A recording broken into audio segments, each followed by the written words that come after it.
सेंसिफाई care में आपका स्वागत है। हेल्थ डेटा को समझने में आपका भरोसेमंद साथी।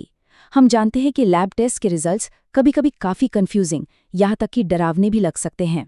हमारा मकसद बहुत सीधा है, मुश्किल मेडिकल टेस्ट को एकदम आसान भाषा में समझाना, ताकि आप अपने रिजल्ट्स का सही मतलब समझ सकें और अपनी सेहत पर पूरा कंट्रोल रख सकें।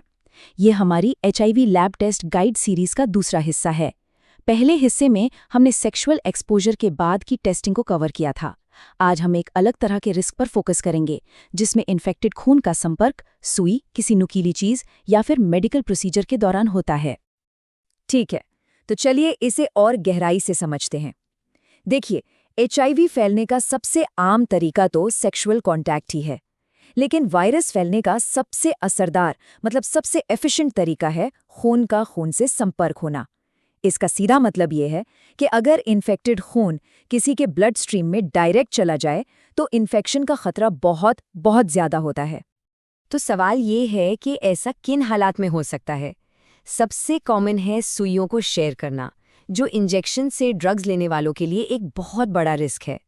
फिर आता है ऑक्यूपेशनल एक्सपोजर, जैसे किसी हेल्थ केयर वर्कर को गलती से सुई चुभ जाना। एक और सिचुएशन है ब्लड ट्रांसफ्यूजन।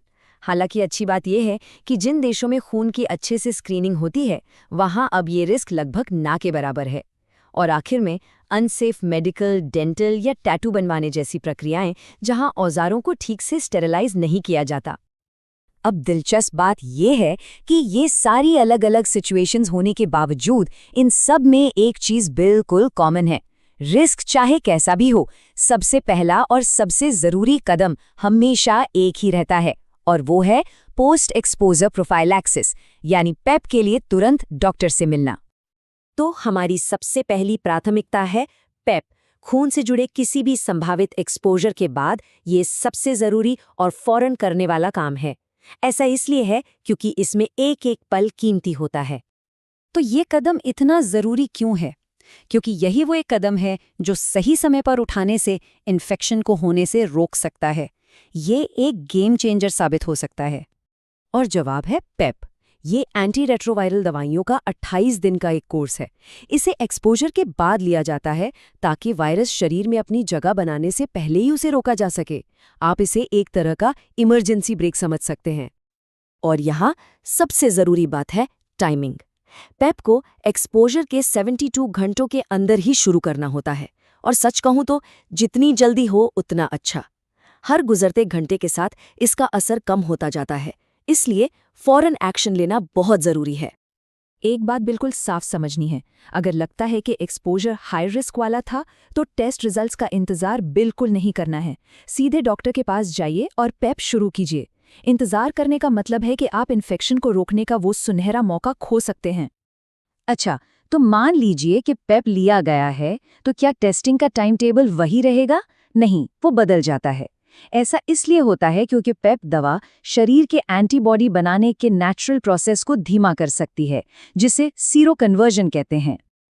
तो पेप लेने के बाद टेस्टिंग का शेड्यूल कैसा दिखता है? सबसे पहले एक बेसलाइन टेस्ट एक्सपोजर के समय ही, मतलब पेप शुरू करने से ठीक पहले किया जाता है।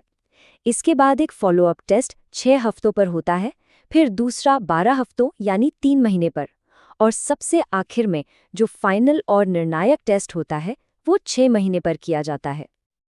अब आप सोच रहे होंगे कि 6 महीने, इतना लंबा इंतजार क्यों? इसकी एक बहुत बड़ी वजह है। ये लंबा समय इसलिए लिया जाता है ताकि ये पक्का हो सके कि पेप ने शरीर के किसी भी डिलेड रिएक्शन को छुपाया नहीं है। 6 महीने पर आया नेगेटिव रिजल्ट आपको सबसे ज्यादा यकीन दिलाता है कि आप सुरक्षित हैं। ओके, तो अभी तक हम बात कर रहे थे एक बार हुए एक्सपोजर की, लेकिन उन सिचुएशंस का क्या जहां रिस्क लगातार बना रहता है, जैसे कि वो लोग जो इंजेक्शन से ड्रग्स लेते हैं। ऐसे मामलों में टेस्टिंग का तरीका थोड़ा अलग होता है। यहाँ 2 अलग अलग रास्ते हैं। अगर एक्सपोजर सिर्फ एक बार हुआ है तो 6 महीने वाला पेप टेस्टिंग शेड्यूल फॉलो करना है, लेकिन अगर रिस्क लगातार बना हुआ है तो रेगुलर टेस्टिंग करवाना बहुत जरूरी हो जाता है। हेल्थ गाइडलाइंस के मुताबिक ऐसे मामलों में साल में कम से कम एक बार या हर 3 से 6 महीने में टेस्ट करवाना चाहिए। और रेगुलर टेस्टिंग का एक और बड़ा फायदा है इससे सिर्फ इन्फेक्शन का जल्दी पता ही नहीं चलता, बल्कि ये आपको अपने डॉक्टर से प्रेप जैसी बचाव की रणनीतियों पर बात करने का एक शानदार मौका भी देता है। आपको बता दूं, प्रेप वो दवा है जो HIV के संपर्क में आने से पहले ली जाती है और ये इन्फेक्शन के खतरे को काफी हद तक कम कर सकती है। तो चलिए आज की सारी बातों को जल्दी से समेट लेते हैं। 3 सबसे जरूरी बातें जो याद रखनी है। पहली, फौरन एक्शन लें। अगर खून से जुड़ा कोई एक्सपोजर हुआ है तो 72 घंटे के अंदर पेप के लिए डॉक्टर से मिलें। दूसरी, अगर आपने पेप लिया है तो पक्के नतीजे के लिए 6 महीने वाले टेस्टिंग शेड्यूल को पूरी तरह फॉलो करें।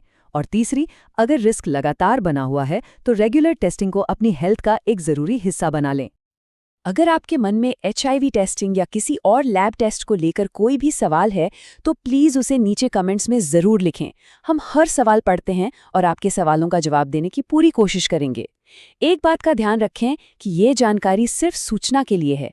ये किसी भी तरह से प्रोफेशनल मेडिकल सलाह, डायग्नोसिस या इलाज का विकल्प नहीं है।